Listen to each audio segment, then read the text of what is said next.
Hello, my dear students. Welcome back to Literature IQ Education.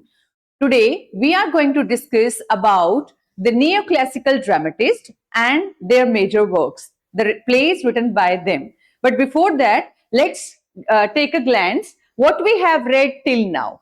So basically, we have discussed Elizabethan drama, Jacobean drama, Caroline drama, Puritan restoration. So we have done our syllabus till restoration drama. And आपको जो है इसके मैंने जितने भी major writers थे, जो भी उन्होंने प्लेज लिखे थे, जो भी जॉनरास थे, जो भी ट्रॉप्स या कैरेक्टरिस्टिक्स ऑफ द एज थे, वो सब मैंने आपके साथ डिस्कस किए हैं. अगर आपने इससे पहले जो मैंने वीडियोस जो है अपने इस चैनल के अंदर डाले हुए हैं, अगर आपने वो नहीं देखे हैं तो पहले do visit those videos and after that you can come to this. We are going to discuss the Augustan age, Augustan or neoclassical drama. The time period is 1700 to 1745. So this period, neoclassical period, is 1700 to 1745. You should know which writers belongs to this, majorly the dramatist, because we are covering the unit first. That is drama. So we are going to discuss few neoclassical dramatists and their major works. Then we are going to discuss in our next class the age of sensibility. So basically we have to cover in a drama section Elizabethan drama to the postmodern or the contemporary drama, and then our syllabus would be done of the unit 1 only. Okay, so age of sensibility, romantic drama, Victorian drama, modern, and the postmodern. You can take the screenshot so that the outline of the ages of the British history, आपको ये पता चल जाएगा कि कौन कौन सी as जो है उस टाइम पीरियड में ड्रामा के अंदर जो है वो लाई करती हैं, और किस एज को जो है कितने टाइम पीरियड में डिवाइड किया हुआ है. जैसे कि एलिजाबेथन पीरियड जो है 1558 to 1603 है, तो ये ड्रामा जो है इसको आपने कंफ्यूज नहीं होना है. This is the Elizabethan period, और उस टाइम के ड्रामा की हम बात कर रहे हैं. तो जो भी प्लेस जो है 1558 to 1603 के बीच में लाई करेंगे, हम उनको एलिजाबेथन ड्रामा कहेंगे या प्ले कहेंगे. उसके बाद we have Jacobean drama, James First के टाइम पीरियड में जो लिखे गए थे 1603 to 1625.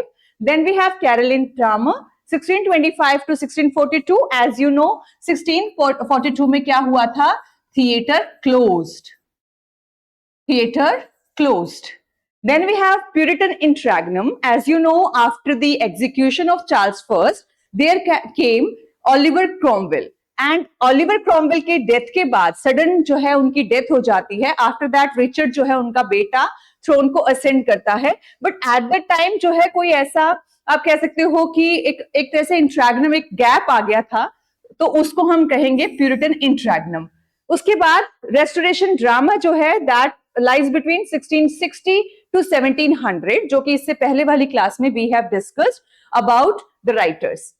उसके बाद ऑगस्टन नियोक्लासिकल ड्रामा. तो आपको ये चीज समझ में आ गई होगी कि हम जो आज पढ़ने वाले हैं वो नियोक्लासिकल ऑगस्टन जो एज है उसको हम डिस्कस करेंगे.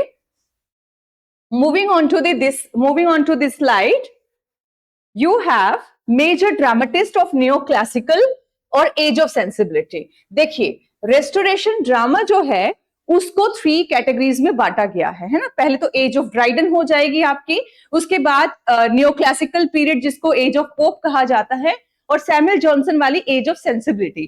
तो आपको इन 3 एजेस में कंफ्यूज नहीं होना है. नियोक्लासिकल में क्या था कि रिचर्ड स्टील, जॉर्ज लीलो, जॉन गे, ये मेजर राइटर्स थे इसके. देखिए, ये जो राइटर हैं आपको ऑथेंटिक बुक जो है उसके अंदर ही इनका जो है डिस्क्रिप्शन मिलेगा. अदरवाइज इसके जॉर्ज लीलो के बारे में इतना हमें हर किसी बुक में नहीं मिलता है, बट जो ऑथेंटिक बुक्स हैं उनके अंदर जो है इनका डिस्क्रिप्शन मिलता है जॉर्ज लीलो का, तो हमें इन्हें पढ़ना है. देखिए, मेजर वर्क्स कौन से रिचर्ड स्टील के? The conscious lovers. अब ये ध्यान रखना है कि जो कॉन्शियस लवर्स है ये एक सेंटिमेंटल कॉमेडी है. कॉन्शियस लवर क्या है?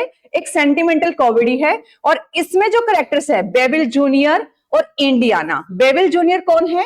वर्चुअस हीरो है, and Indiana is the heroine here. Then we have George Lillo, and his major play is The London Merchant, and again is very important, and the genre is domestic tragedy. It's a form of a domestic tragedy, and the characters are George Bonwell. He is the tragic hero, George Bonwell. Maria, the heroine, and Thorogood, the honest merchant. Okay, so the London merchant, Thorogood जो है, इसके अंदर जो honest merchant है Thorogood, वो London merchant है और एक डोमेस्टिक ट्रेजेडी का एग्जाम्पल है इनका ये play, and these are the major characters.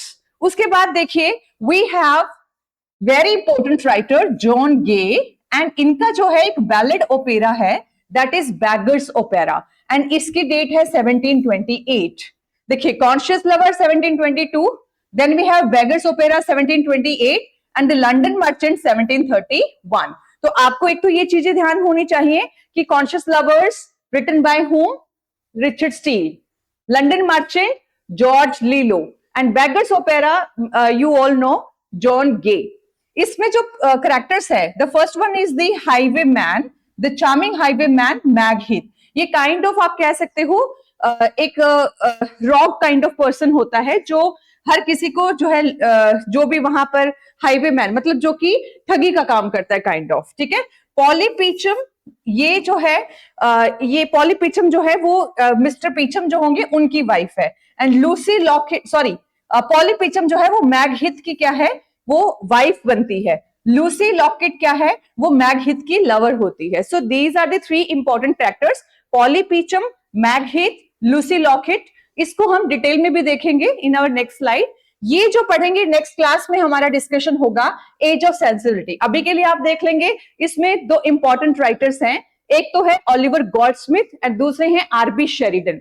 These two writers, these two dramatists are very important because each and every time जो आपके यूजीसी नेट हो या फिर आरपीएससी सेकंड ग्रेड हो, उसके अंदर जो है इन राइवल से, स्कूल फॉर स्कैंडल से, या फिर यहाँ पर जो है शी स्टूप्स टू कंकर से, इनसे क्वेश्चन जो है ऑन एंड ऑफ आते ही रहते हैं. तो आपको जो है इन दो राइटर्स को अच्छे से कवर करना है, but I will give you the outline in our next class, very next class. अभी आप सिर्फ आज जो है वो न्यू क्लासिकल ड्रामेटिस्ट के बारे में स्टडी करेंगे. I hope you got it. Then important things, Richard Steele, Conscious Lovers, Sentimental Comedy, Bevel Junior Indiana, these are the two characters, and founder of Sentimental Comedy. अगर आपसे पूछा जाए कि Richard Steele is non for what, तो आपको याद रखना है कि इन्होंने पायनियर किया था किसको, सेंटिमेंटल कॉमेडी को. ये जो है virtue, morality and good sense की बात करते हैं, और इनका जो ये वर्क है टेरेंस एंड्रिया. ठीक है, टेरेंस का जो वर्क है एंड्रिया, क्योंकि कॉमेडी के लिए टेरेंस और प्लॉटस जाने जाते हैं, तो टेरेंस का जो वर्क है दैट इज एंड्रिया, उसके ऊपर जो है ये बेस्ड है conscious lovers. Then about George Lillo, pioneer of domestic tragedy, as this work itself is domestic tragedy. First important tragedy on middle class life, because this shows the middle class tragic hero George Bonwell, and deals with crime, temptation and the moral downfall. So these are the sensibilities, this describe about the emotions or the senses of the human being. So ये आपको ध्यान रखना है. Beggars Opera, इसमें क्या है, ballad opera है, ये 18th सेंचुरी का, और ये किसके ऊपर से टायर की फॉर्म में लिखा गया है, पॉलिटिक्स, करप्शन जो है सोसाइटी के अंदर, उसके बारे में लिखा हुआ है. Introduce the character Meg Heath. तो ये ध्यान रखना है आपको कि इसमें जो इंपॉर्टेंट कैरेक्टर है वो कौन सा है, मैग हीथ है. I hope you got it. Moving on to the next one. So Augustan और neoclassical drama. Next we have Augustan or neoclassical drama that lies between 1700 to 1745.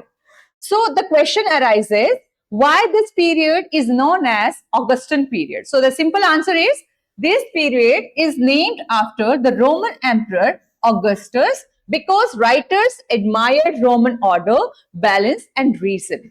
So ये आपको clear हो गया होगा that why we call this period Augustan period, क्योंकि Augustus जो king थे, during his reign, the Roman Empire was completely under control or under आप कह सकते हो balance, reason and order.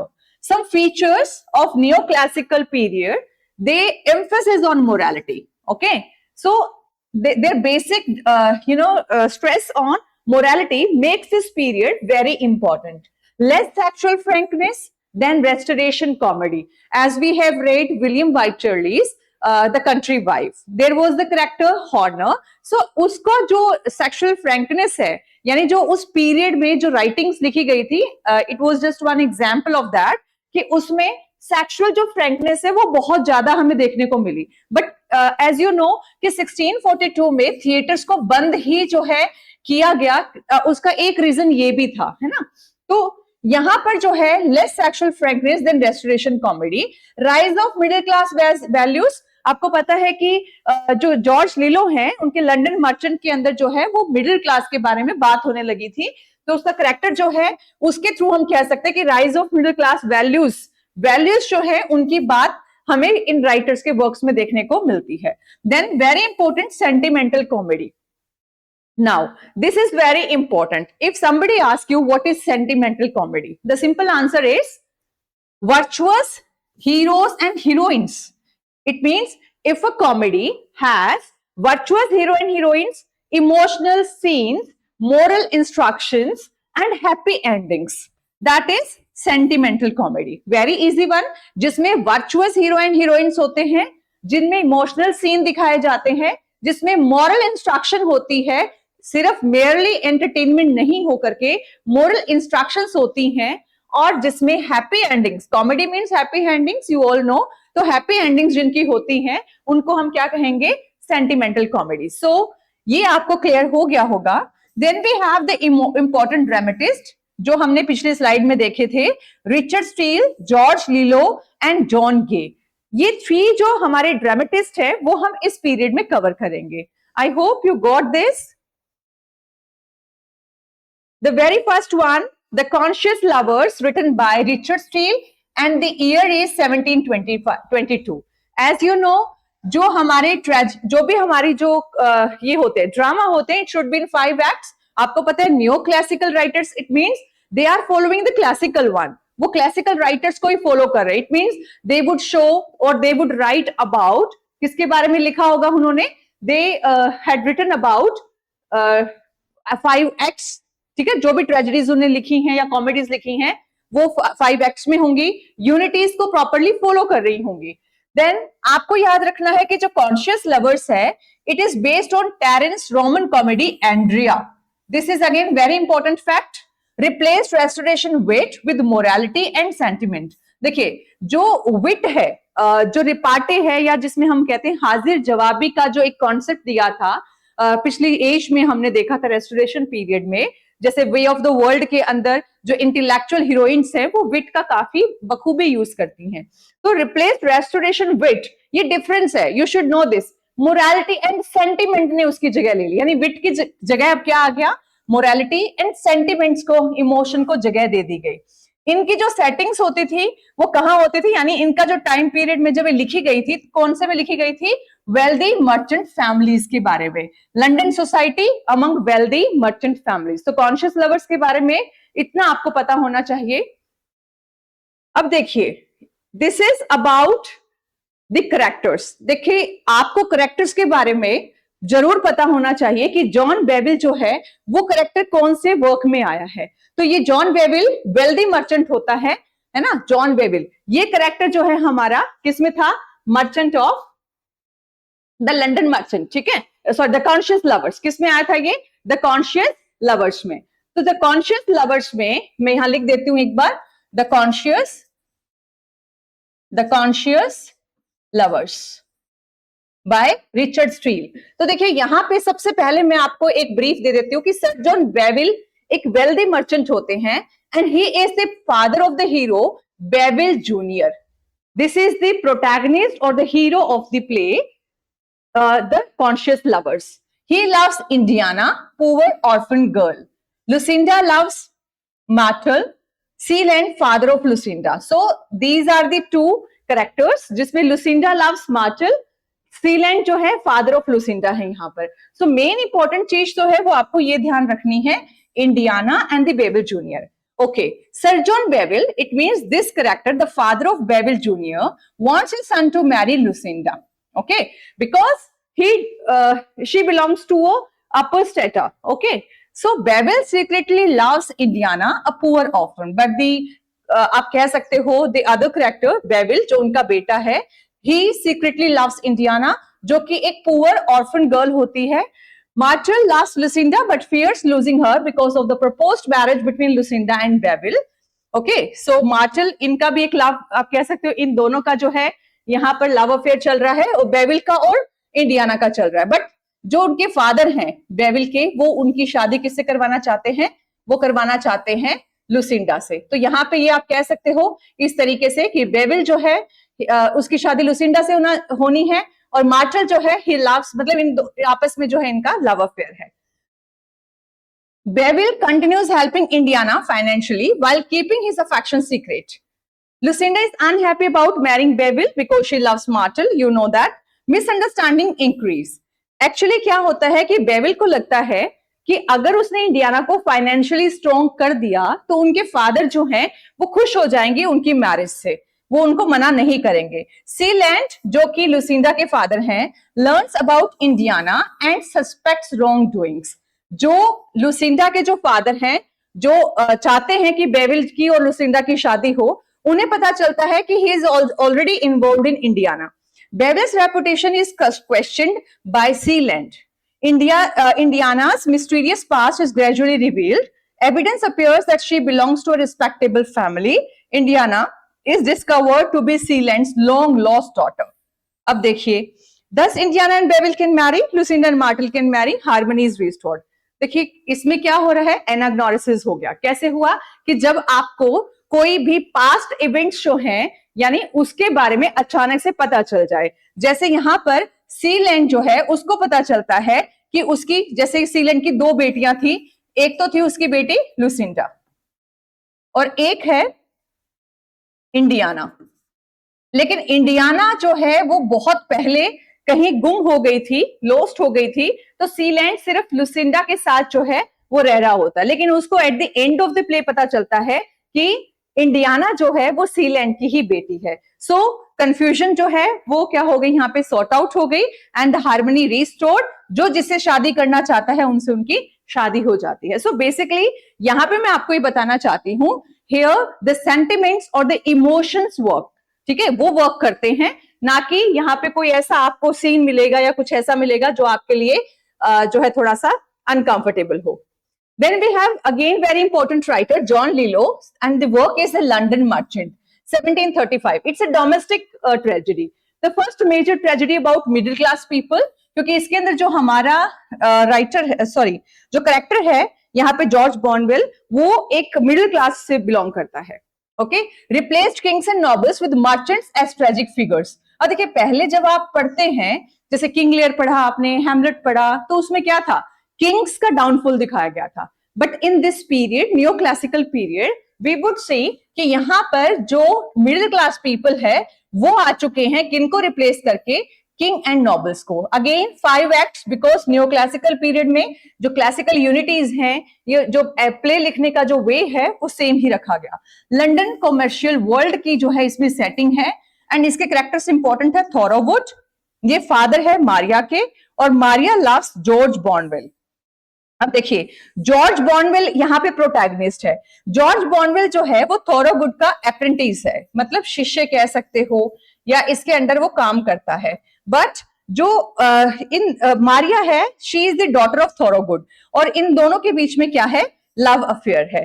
Then we have again very important character Sarah Millwood. I hope you can see it. Sarah जो मिलवुड है, she is a character जो आप कह सकते हो एक प्रोस्टिट्यूट होती है, and she tries to seduce Barnwell, George Barnwell, है ना. देन ट्रूमैन, ट्रूमैन जो है वो क्या है, वो भी फ्रेंड ऑफ बार्नवेल है. एक्चुअली बार्नवेल और ट्रूमैन, बार्नवेल एंड ट्रूमैन, ये दोनों अप्रेंटिस होते हैं. ये दोनों के दोनों अप्रेंटिस होते हैं किसके, थॉरोवुड के, यानी इसके अंडर ये काम करते हैं. और सारा मिलवुड जो है, शी ट्राइज टू सेड्यूस, इसको बोलते हैं सारा जो करेक्टर है मिलवुड. सारा मिलवुड जो है, शी ट्राइज टू सेड्यूस बार्नवेल. तो आपको ये करेक्टर जो है ये समझ में आ गए होंगे. अब इसका थोड़ा सा हम जो है समरी देख लेते हैं. देखिए, बार्नवेल means George Barnwell is a promising apprentice, means he is very hard working. Thorowgood trust him completely, Thorowgood trust him, sorry ये 2 बार आ चुका है। Maria loves Barnwell means Maria जो है वो थॉरोगुड की क्या है, बेटी है। Barnwell meets Millwood, she manipulates him emotionally, he becomes obsessed. As you know this period, ये ड्राइव जो है वो किससे होगा, इमोशन से होगा। सो जॉर्ज बार्नवेल जो है वो मिलवुड से मिलते हैं और उसके साथ वो इमोशनली कनेक्ट हो जाते हैं। He becomes obsessed with her, Millwood demands money. अब देखिए मिलवुड जो है वो उसको इमोशनली ब्लैकमेल करती है। वो कहती है कि I am adopting this this job just because of lack of money. तो कहती है कि आई नीड सम मनी। बार्नवेल जो है वो इतना रिच नहीं होता है, तो वो क्या करता है, वो स्टील करता है, चोरी करता है मास्टर, अपने मास्टर के घर से, यानी कि जो उसके मास्टर है कौन है, थॉरोगुड से। His moral downfall begins, और यही से उसका मॉरल डाउनफॉल जो है वो स्टार्ट हो जाता है, क्योंकि बार्नवेल जो बहुत ही ट्रस्ट वर्दी अप्रेंटिस होता है किसका, थॉरोगुड का, बट वो एक प्रोस्टिट्यूट सारा मिलवुड के कहने पर उसके मास्टर के घर से ही चोरी करता है। Millwood persuades Barnwell to rob his wealthy uncle too, and during the robbery Barnwell accidentally murders him। देखिए उसके हाथ से मर्डर भी करवा देती है। वो कहती है कि तुम अपने वेल्दी अंकल के घर पे चोरी करो, उससे ज्यादा पैसा हमें मिलेगा। तो एक्सीडेंटली क्या होता है, जब उसको लगता है कि जब वो रॉबरी कर रहा होता है तो अचानक से अंकल आ जाते हैं और उसके हाथों, बार्नवेल के हाथों अपने अंकल का मर्डर हो जाता है। बार्नवेल को अरेस्ट कर लिया जाता है और मिलवुड जो है उसको भी कैप्चर कर लिया जाता है। Both are sentenced to death. Barnwell repents before execution. So this is very important, आपको इसका एंड पता होना चाहिए। बार्नवेल को बहुत रीपेंट होता है क्योंकि उसे लगता है कि उसकी लाइफ अच्छी खासी चल रही थी। He was in love with Maria, है ना, मारिया के साथ जो है वो काफी अटैच था, लेकिन ड्यू टू हिज ओवर अम्बिशंस, या फिर आप कह सकते हो ओवर अटैचमेंट, किसके साथ, ऑब्सेस्ड विद मिलवुड, जिसकी वजह से उसका डाउनफॉल होता है और उसको एग्जीक्यूट कर दिया जाता है, उसको डेथ सेंटेंस दे दी जाती है। Moving on to the next one, the important writer John Gay, and ये जो है इनकी 3 एक्ट्स में है बैगर्स ओपेरा। देखिए आप याद रखेंगे, the Beggar's Opera 1728, very important, written by John Gay, 3 acts में लिखी गई है। और ये बैलेड ओपेरा जो है ये सेटायर है किसके ऊपर, Italian opera, politics and the corruption के ऊपर। इसकी सेटिंग भी लंदन है, क्रिमिनल अंडरवर्ल्ड के बारे में। इसमें जो चार्मिंग हाईवे मैन है उसका नाम है मैकहेथ। और मैकहेथ जो है, आपको मैं एक लव ट्रायंगल यहां पे ड्रॉ करके दिखाती हूं। We have, sorry, देखिए, we have Macheath, Polly Peachum,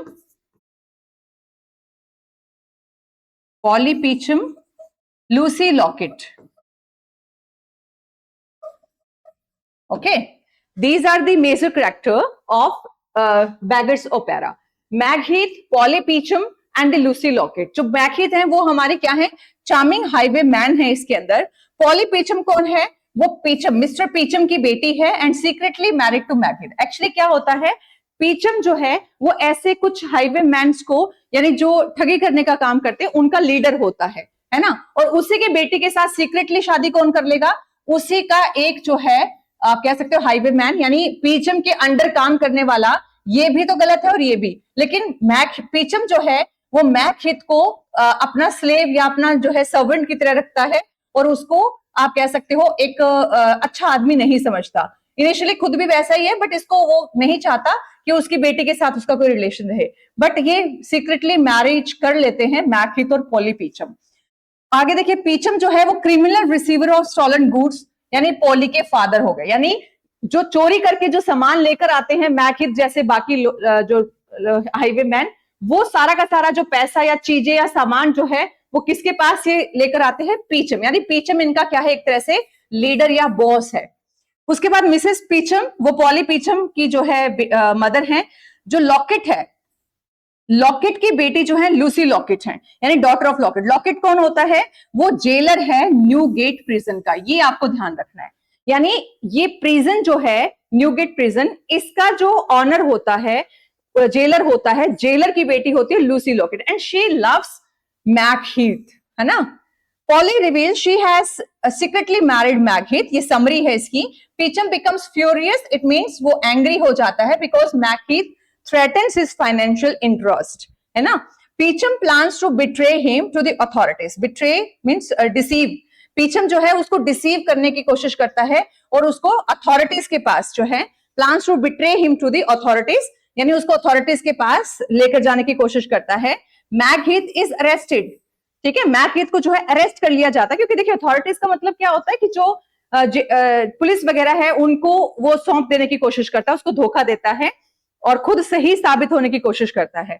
मैगहीथ को अरेस्ट कर लिया जाता है, लेकिन आपको पता है कि लूसी जो है वो एक जेलर की बेटी है, तो वो उसको प्रिजन में से एस्केप होने में यानी भाग निकलने में कामयाब होने में जो हेल्प करती हैं। Lucy and Polly claim him as their lover.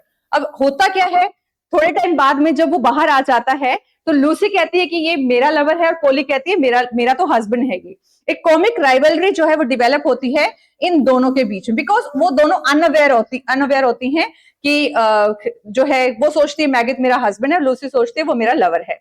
मैगहीथ को कैप्चर कर लिया जाता है और उसको डेथ सेंटेंस दे दी जाती है। जो बैगर यहाँ पे नैरेटर है, देखिए बैगर्स ओपेरा की अगर आपको पूछा जाए कि हु इज द नैरेटर, तो नैरेटर कौन है इसका, बैगर है, ये आपको याद रखना है। बैगर का मतलब होता है who ask for the arms, मतलब जो भिखारी होता है, तो बैगर जो है वो इसका क्या है, narrator. Suddenly intervenes and instead of आप कह सकते हो instead of a tragic ending Macheath is pardoned and he marries Polly's. तो देखिए पॉली से ऑलरेडी इसकी शादी हो चुकी है, बट एट द एंड आपको पता है कि जो आपके इंटरवीन करने के लिए यानी जो प्रॉब्लम्स हैं उनको सॉर्ट आउट करने के लिए करैक्टर डेवलप किया जाता है। तो यहाँ पर जॉन गे भी एक करैक्टर जो है वो इंट्रोड्यूस करवाते हैं लास्ट में, बैगर, जो कि नैरेटर भी हैं, और जब उनको डेथ सेंटेंस सुना दी जाती है मैगहीथ को तो उसको बचाने के लिए वो आते हैं, तो मैगहीथ जो है वो उसको पार्डन कर दिया जाता है यानी क्षमा कर दिया जाता है और वो पॉली के साथ फिर से मैरिज कर लेता है, अब की बार वो सीक्रेटली नहीं कर रहा, ठीक है। सो this is all about beggars opera. Now this slide is again very important, आपको थोड़ा सा इसके बारे में पता होना चाहिए। सेंटिमेंटल कॉमेडी जो है वो कॉन्शियस लवर्स है। डोमेस्टिक ट्रेजेडी का एग्जाम्पल हमने पढ़ा लंडन मर्चेंट। बैलेड ओपेरा का example beggars opera. Wavell junior ideal virtuous hero हैं जो हमने अभी डिस्कस किए थे। जॉर्ज बॉर्नवेल एक मिडिल क्लास ट्रेजिक हीरो हैं, क्योंकि पहली बार जो है जॉर्ज बॉर्नवेल के थ्रू एक मिडिल क्लास सोसाइटी को दिखाया गया है। मैगहीथ जो है वो हाईवेमैन हीरो होते हैं। मिलवुड एक फीमेल विलन है, आपको पता है one of the female women's, ठीक है, यहाँ पे ये रहने दो, एस हटा दो, one of the female villains in 18th century drama. तो ये जो है मिलवुड, यानी इनका फुल नेम था हमने पढ़ा सारा मिलवुड, जो किसको जो है जॉर्ज बॉर्नवेल को जो है ये सिड्यूस करने की कोशिश करती हैं, है ना, we have discussed it already. हाँ जी, बोली, मैगहीथ और लूसी, आपको पता है इनका तीनों का जो है एक सेंट्रल लव ट्रायंगल क्रिएट होता है, Beggar's Opera, that is written in 1728 by John Gay. So that's all about today's class. I hope you enjoyed it and you have gathered informations too. If you want to have such kind of videos, do subscribe my channel and please do comment in the comment section. Thank you so much.